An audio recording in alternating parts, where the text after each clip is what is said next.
All right, good morning. Today's mastermind is about the NAR settlement and what it means for agents in Georgia. So, for those of you that have taken some of my class in reference to the NAR settlement, you'll know what GAR, Georgia Association Realtor, have done to help the mass as a realtor goes, and what it has done in essence to a certain extent. So. I'm gonna move this over really quick so y'all can't see my screen, I know, but give me a second. There it is. All right. So you guys can unmute at any time if you have any question while we're going through this, because some people, when I talk to agents about this, some of the agents are still confused about what the settlement means, how it came about, and what have you. Okay. So we're talking about this to give some background so we can talk about what we can do as an agent to make sure our compensation are protected. So, and I would love to hear your feedback about, your scenarios at the end of the slide, so we can go over that as well. All right, so just a little brief background, antitrust law, in NAR and multiple brokerage, and why is the DOJ involved, and what does all this mean? And NAR go to protect its member. Are brokers still allowed to co-opt compensation? Absolutely. Okay.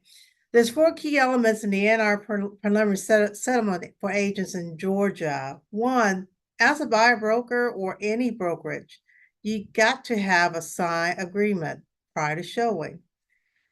Two, client customer approved the compensation of broker and agent. So the whole entire lawsuit was based on, in the state of Missouri, the clients had no options but to sign to co-op with a buyer's agent. So therefore, they feel like, and that's a violation of antitrust law. And this is why DOJ was involved, because DOJ oversee the antitrust law. And three, separate of co-op commission information from NAR member MLS services, meaning any. Okay, so here in Georgia, we have Georgia MLS and FMLS.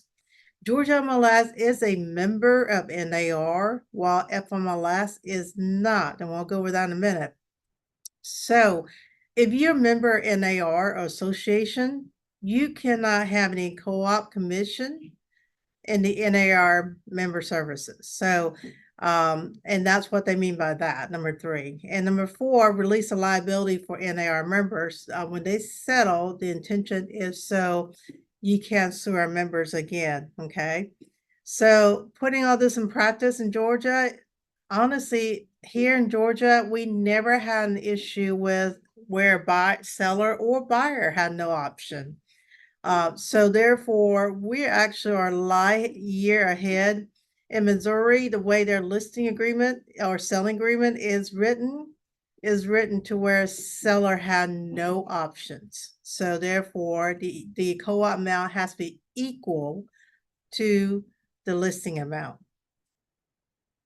So class action, what does it mean? A lot of us, a lot of times some of y'all get this email and say, hey, you are eligible for a class action lawsuit in AT&T because they violated blah, blah, blah, blah, blah.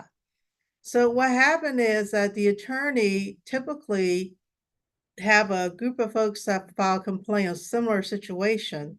And when they file a complaint on it, it become a class action lawsuit. It has to be approved by the court, just so you know. You just can't arbitrarily do a class action lawsuit.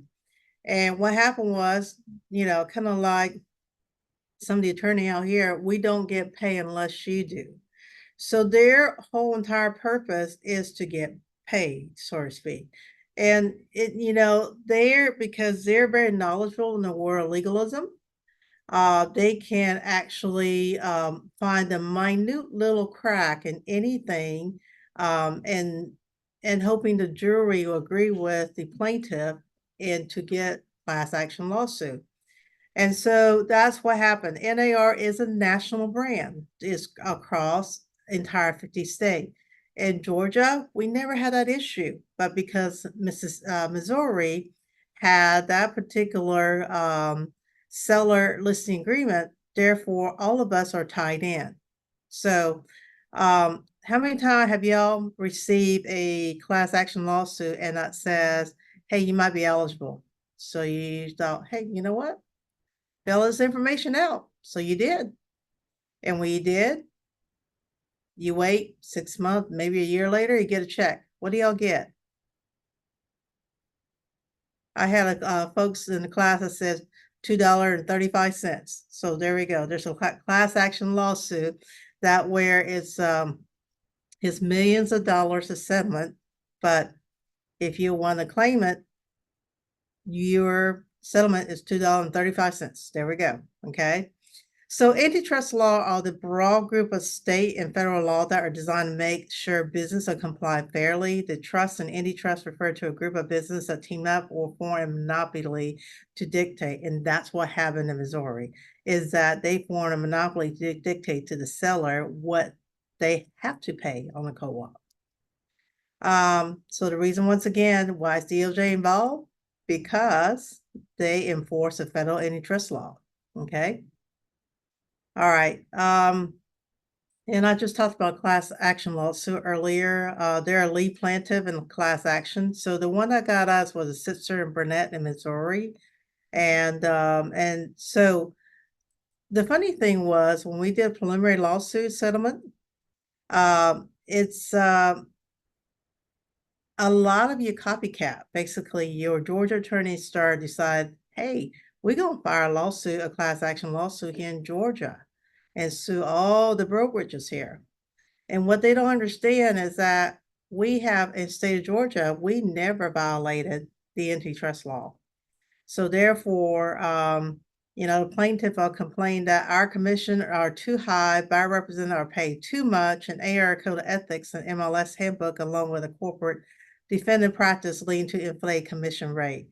So basically, they're claiming antitrust based on the fact that we're dictating how much a client needs to pay. And so that's their basis for it.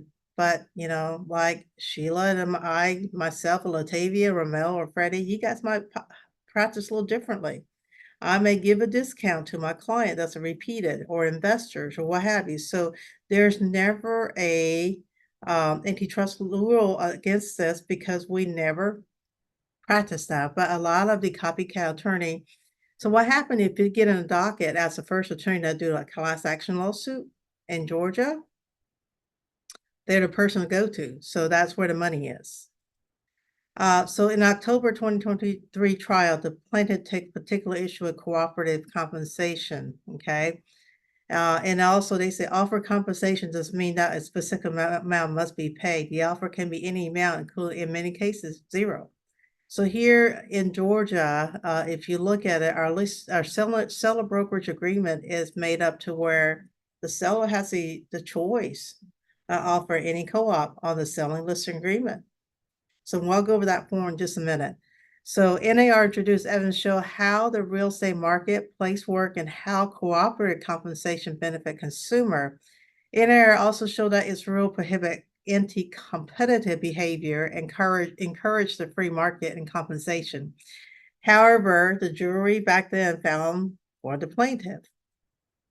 So for the Sitzer Burnett case, many settlement agreements were proposed. Big boys like Keller Williams, Remax, which includes Coldwell Banker, Century 21, ERA, Better Homes and Garden, have finalized their own independent settlement agreement with the plaintiff. Home Service America, include broker brands such as Berkshire Hathaway and Henry Norman, is still negotiating their settlement with the plaintiff. So NAR at this time has negotiated a settlement agreement, and NAR agreement only has preliminary approval by the court on August 1st. The agreement still required a final court approval, which is in November 26, 2024, and it has to be approved by the Department of Justice, okay, because where whole entire premise was being sued on the antitrust lawsuit. So in light of all this, what does it mean? If you're an agent with a broker who has finalized settlement, you must check with your broker.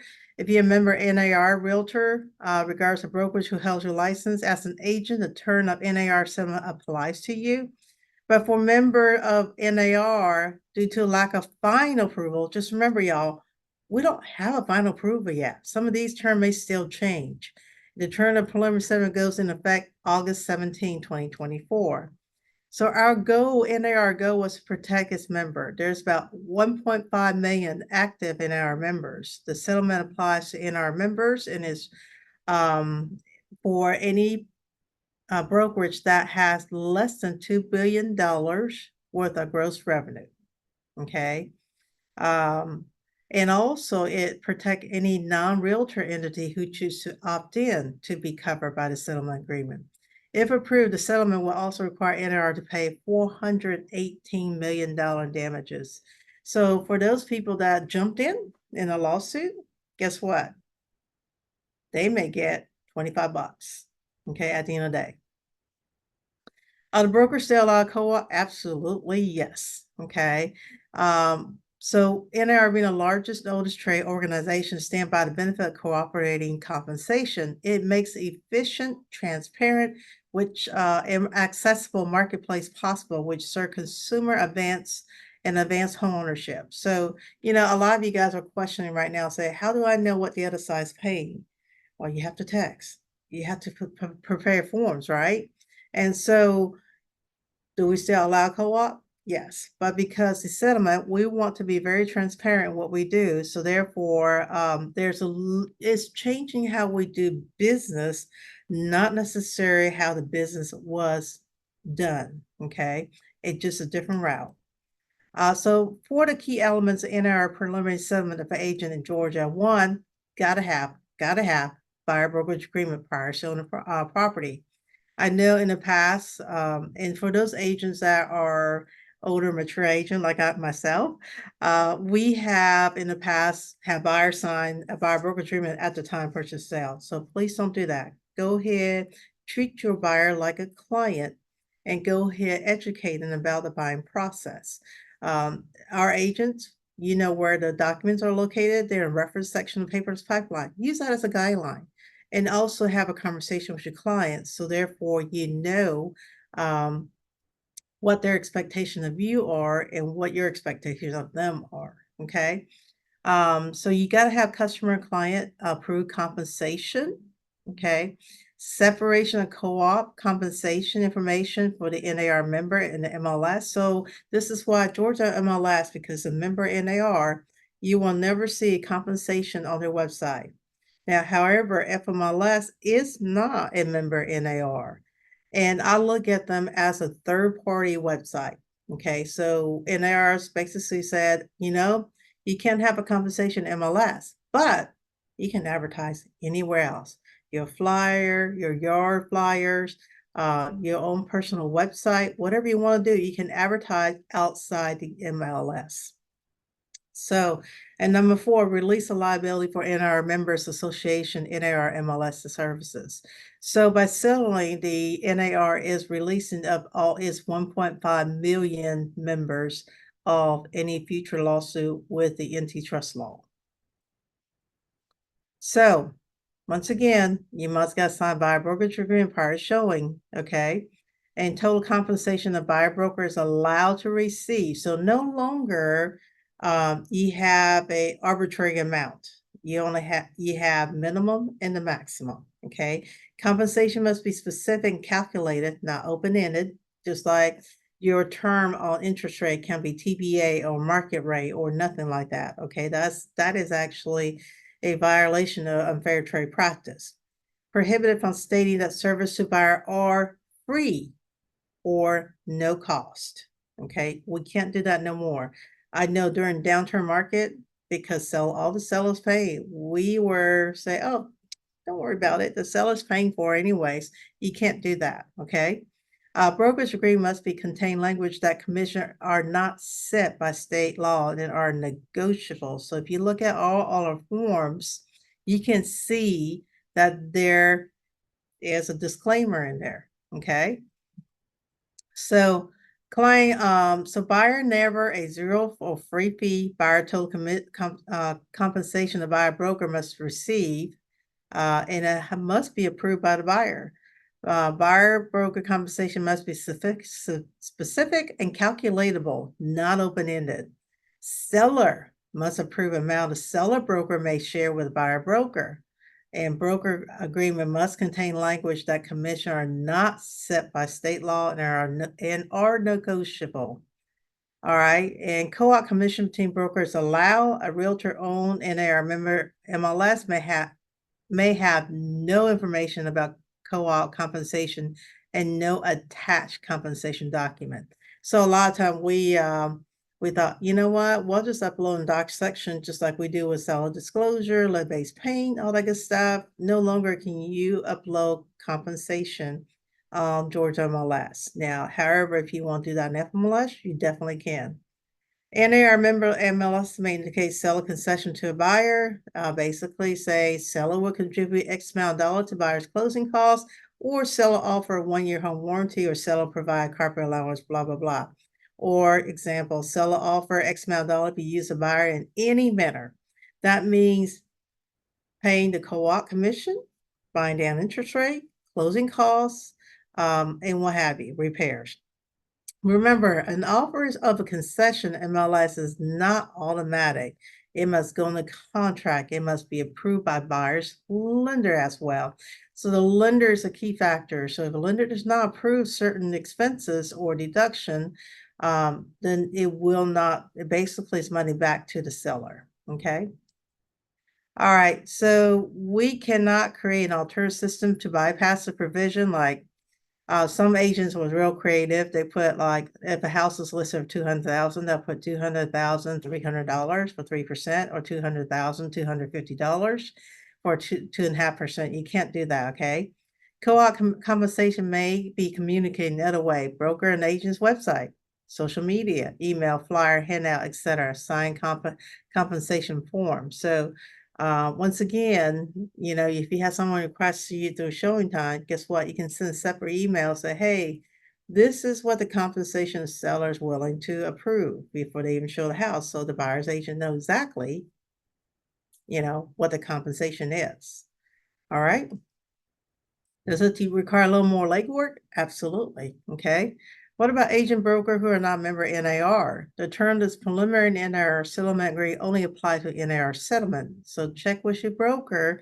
It changes a broker policy. In Georgia, an agent is not required to be a member of NAR to practice real estate. But I will tell you the reason why NAR is so powerful. Think about it. If we have somebody sue us and we don't have a backing of NAR, a lot of folks will go bankrupt just because there's power in numbers, okay?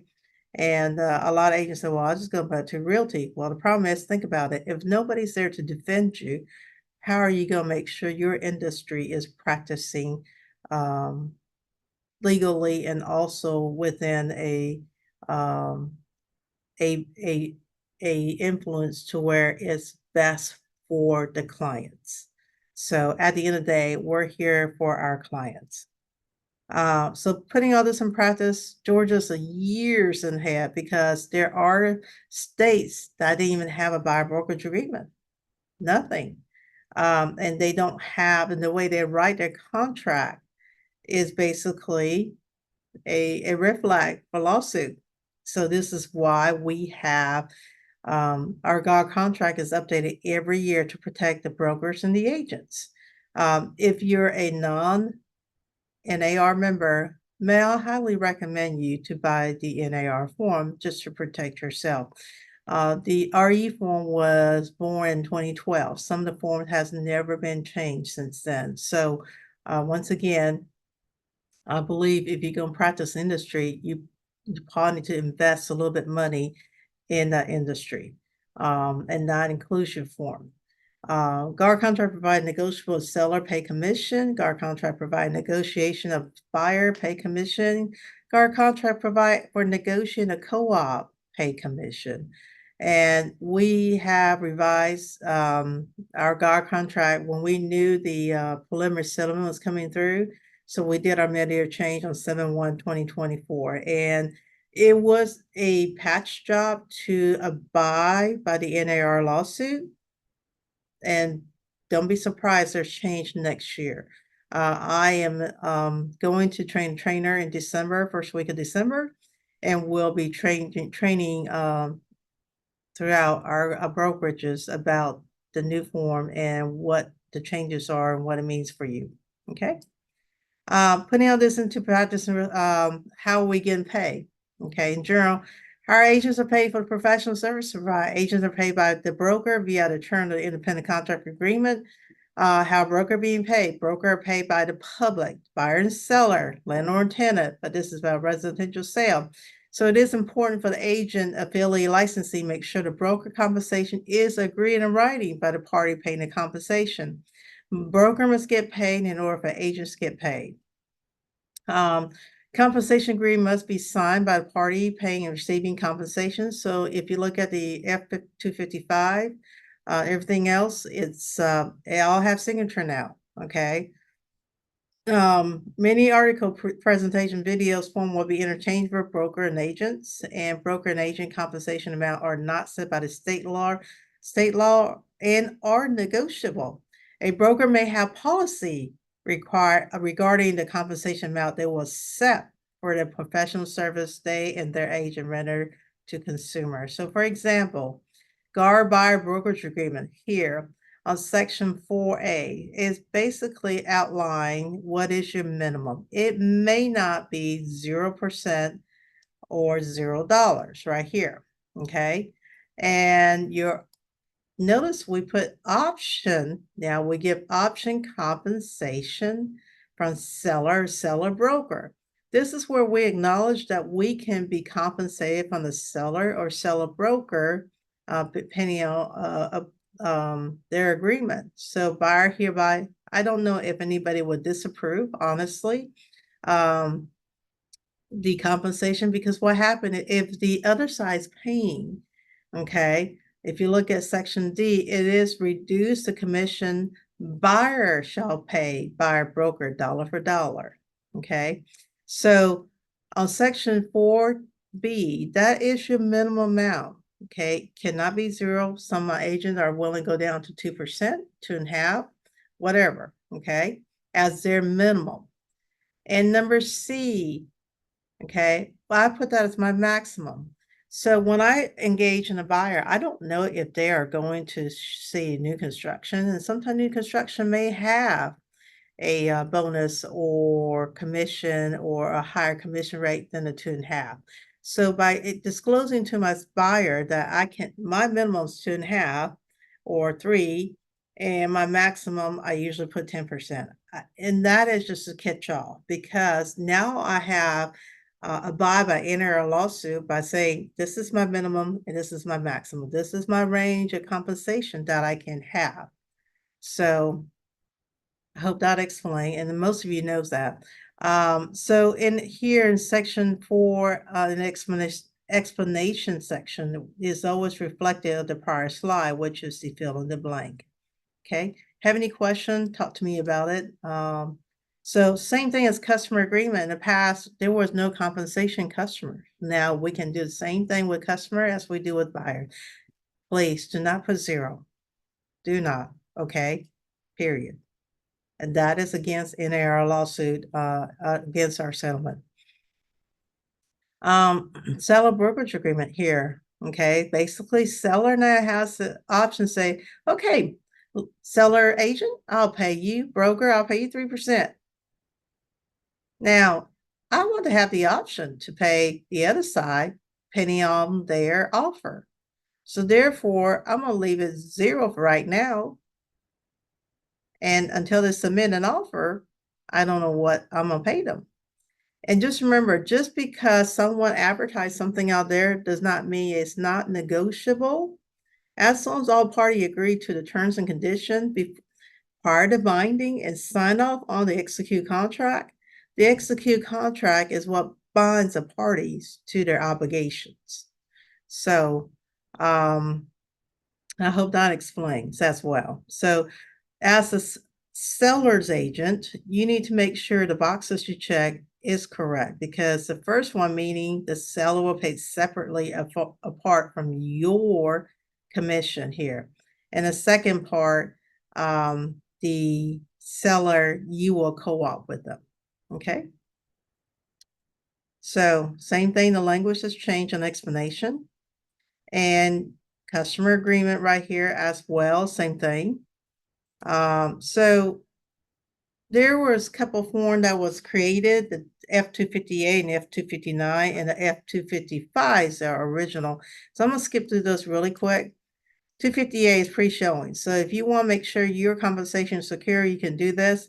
My problem is that if I was a seller's agent, I probably advise my client against it because I don't know what you're going to offer me. And rather give you carte blanche, meaning free ring of the commission, I'd rather you just show me the offer, and I'll go through and show you what a compensation is. So, and sometimes if you can't get a hold of a listing agent, remember, then you don't know what the compensate, you don't know what it is. Is that going to stop you from showing? No. This is when you're going to have a conversation with your buyer and say, hey, you may be liable for 3%. Would you still want to go see this property? Okay, because I cannot get a response back on the other side. But it is my job to negotiate my compensation in the purchase and sale, and you'll see that. So whoever's paying for it has to sign. The seller typically on pre-authorization, you're asking the other party pay. So they would need sign off on this. 259 is basically compensation of what are you getting, who's paying. Okay. Pretty simple. That was a new foreign guard came up with to combat the NAR lawsuit. And same thing here, compensation seller's broker. So you don't know what that is, so the seller agent will have to fill this out. And core signatures for everybody. 255, the difference is that in the past, Will's put 6% right here and 3%. So 1 and 2 is co-op. 1 and 3 is basically paid by the seller directly. And if you, let's say you have a co-op, is 5%, where 2.5 is compensated being paid by the other broker. And then, but the buyer will be paying you the 0.5% right here on number 4. So if you look at next page, let me go to the next one. The signature must be present, okay? So the seller is paying, the seller's signature must be here, okay? As a buyer's agent, you have the your buyer brokerage agreement. That's where it's going to protect you for the 0.5%, okay? And on 255, the middle section top is your rebates and stuff like that. So if you're not going to make your client pay for the 0.5%, this is where you can rebate them back the 0.5%, okay? All right. My best practice, special SIP 620, because if you're an agent, you don't know what the other side's paying, and rather than waiting on them to respond back to you, get a pre-showing compensation. If you put special 620, then you know exactly whether or not the seller's paying that compensation. Okay, and the way we ask is a request from the buyer, and the seller agrees. In the past, we always say seller shall pay 3% commission toward buyer broker. Well, that's a contingency. That's not asking, and that's not agreeing between the seller and buyer. You're demanding, and that's against license law. So the language, the way it's worded here, is that the buyer now hereby requests and sell by here to pay buyer broker at closing the following compensation for professional services. So there we go. Okay. Anybody have any question right now? We're open for discussion. I have a question. Yes. I received an offer on a listing that Mhm. the other agent, they didn't send a 620 or put anything in special stipulations, but what they did send is the instructions to close an attorney. Right. Is that, I mean, I That's went fine. yeah, okay, that's what, okay. I just wanted to Yeah. verify that. Okay. Yeah. So you don't have, so the problem is that everybody's like, all these form, which one should I use? As long as you have inspection to closing attorney, which outlines who's paying what and what's paying who and whether or not it's co-op. And if the seller is paying any dollar amount, the seller needs to sign off on it. Okay. So if the seller is co-oping already, we don't need signature because by your listing agreement, the sellers already agreed to co-op. But if a seller's paying, let's say the seller agreed to pay 5% and you're co-oping 2.5%, but the buyer wants additional 0.5%, then you might have to put the other 0.5% on the seller direct pay on the 255. That makes sense? Yes, got it. Does. Thank So you. this, yep. So this is where you put 5%, 2.5 right here. So you do 5%, 2.5 right here, and then you put 0.5%. Okay. It's paid by seller to buyer broker directly. Got it. And if they're gonna do that, they gotta sign the bottom right here. Okay. Any other question on compensation and how you gonna get paid, or what are some of your I guess pain point or fear? Anybody? I gotta watch this again. Well, probably 3 times. Then I'm gonna have some questions. I really will. I'm looking forward to your class in December. So I'm really Okay. confused. Don't be honest. Okay, what was okay, so I didn't hear a question from you, Freddie, so I'm assuming you're good. I was just saying, I had you on my Bluetooth speaker. Anyway, Okay. I heard what you said. I gotta watch this 2 more times, and I know I'm gonna have questions. I appreciate the attempt to penetrate my brain this morning, but I'm not there. And I do look forward to your class. I guess December. I don't care if it's December 23rd. I'll be there because this. I'm teaching about, I think, 3 classes in December in different locations and catch the rest of them up in January, early January. So Yeah, you can I'll be teach there. that class multiple times, just so you know, Yeah, because yeah. sometimes, and honestly, it's not confusing. It just changed the way we write the contract Right. and in the way the forms are written. You got to pay special attention to it because what was true before is not true today. Yeah. It's not definitely not 2008 again. So yeah, I gotta my No, brain is stuck. So I'm just catching up with how to do things from 2010. So here we go. I can try to get ready for 2025. So I gotta open my brain up again. But I it's thank you. okay. But please do attend if you're confused. The first time around, go the second time around because I know I catch some things the second time around as well myself sometimes. Will do. And while trying to make it less confusing, the reason why I went through so much of that explanation up front is because you guys need to understand why the lawsuit even came about and what was NAR's attempt to make sure we are not being sued in the future for the same thing, and what we agreed to abide. But this is just my personal opinion. They actually created more lack of transparency, because, in the past, when you buy a house, your purchase price includes both compensation because nobody's going to work for free. So, anyways, is there I anybody? agree. Yeah, I mean, Latavia, your time is worth money. And just like you're asking somebody to work for free when it's really not, because you spend a lot of time, resources, investigating your craft.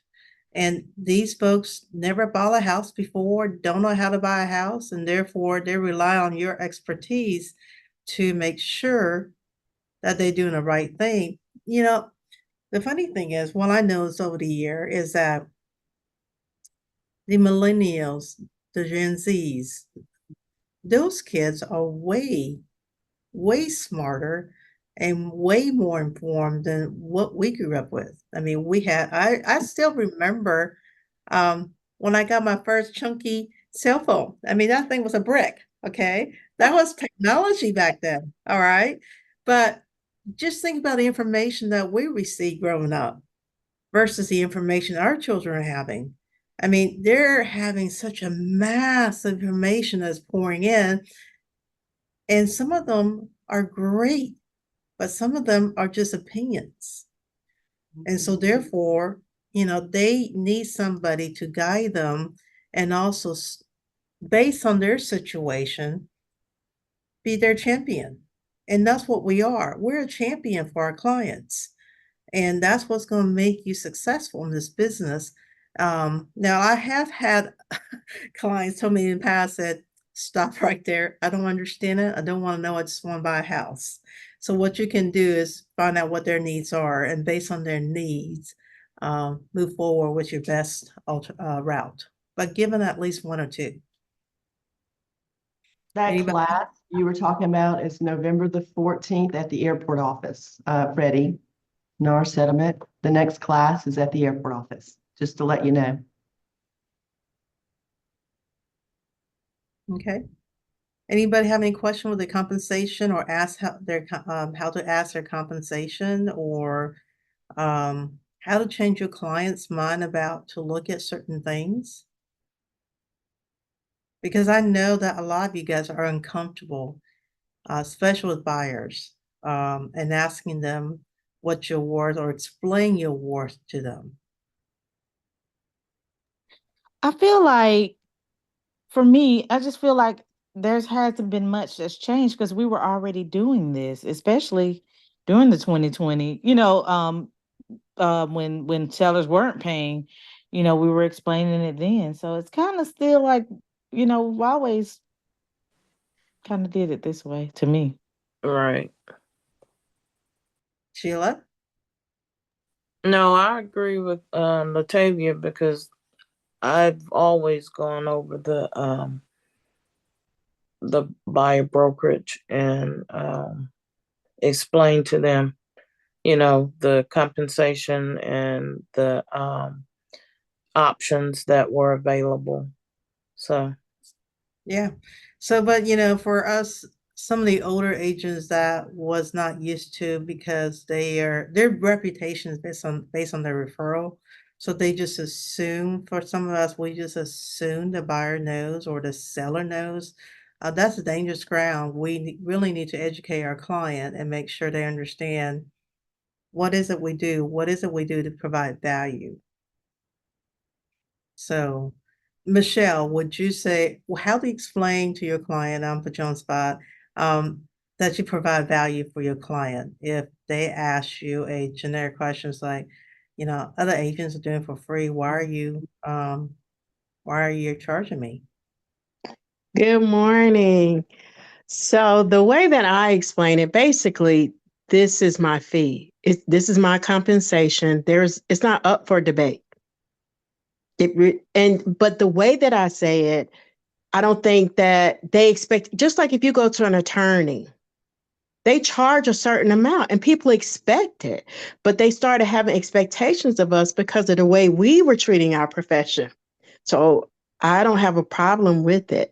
And so, yes, I know that I show the value that I give them. So they want me to get paid. Like, if we were to go to a house and there's no compensation, they'd be like, oh, let's skip that one. Right. Because they recognize, yes, that, I have to get paid, and they want me to get paid because they feel like I'm doing a good job.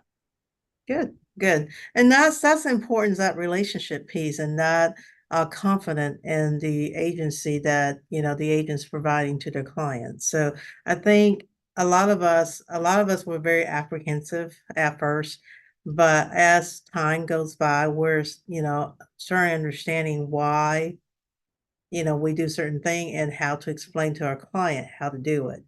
So, and I think that's fabulous that you know your worth, and what you provide, in order to receive your compensation. It's not like we're just doing this for fun, because this is actually a profession. It's got a lot of legal remedies, and we want to make sure our clients are protected. So, does anybody have any question about settlement?